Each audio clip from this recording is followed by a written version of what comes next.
স্বর্ণটিলা যুব সংঘের উদ্যোগে মিনিবার ফুটবল টুর্নামেন্টের ফাইনাল ও পুরস্কার বিতরণী অনুষ্ঠিত হয়।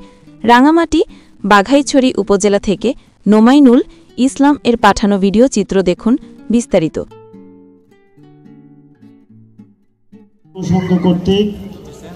অনুষ্ঠানে প্রধান অতিথি হিসেবে উপস্থিত আছেন বাংলাদেশ জাতীয়তাবাদী দল স্বর্ণটিলা যুব সংঘ কর্তৃক আয়োজিত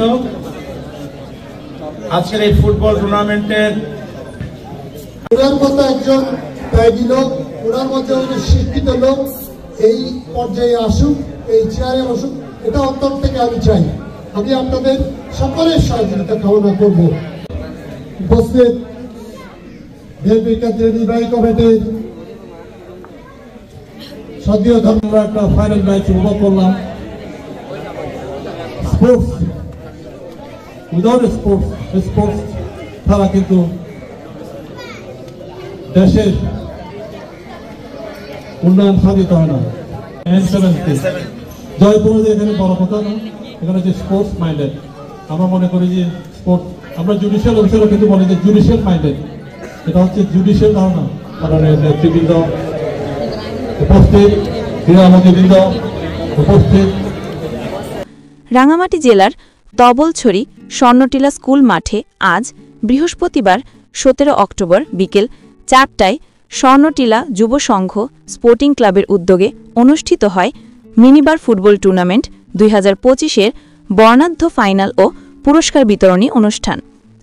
অনুষ্ঠানে প্রধান অতিথি ছিলেন বিএনপির জাতীয় নির্বাহী কমিটির সহধর্ম বিষয়ক সম্পাদক এবং রাঙামাটি জেলা বিএনপির সাবেক সভাপতি অ্যাডভোকেট দীপেন দেওয়ান। বিশেষ অতিথি হিসেবে উপস্থিত ছিলেন রাঙামাটি পৌরসভার সাবেক মেয়র ও জেলা বিএনপির সহসভাপতি সাইফুল ইসলাম চৌধুরী ভট্ট, জেলা বিএনপির সহসভাপতি ও জাতীয়তাবাদী আইনজীবী ফোরামের সভাপতি অ্যাডভোকেট সাইফুল ইসলাম পনির।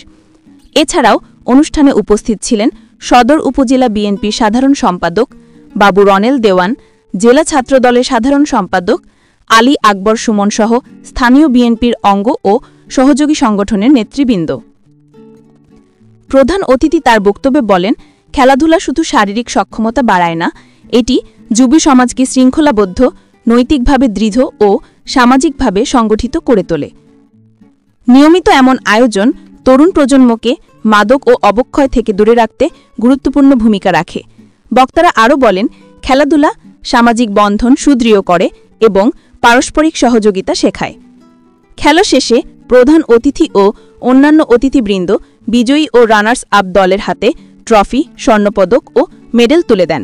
আনন্দঘন এ আয়োজনে স্থানীয় ক্রীড়াপ্রেমী জনতার উপস্থিতিতে মাঠ মুখরিত হয়ে ওঠে।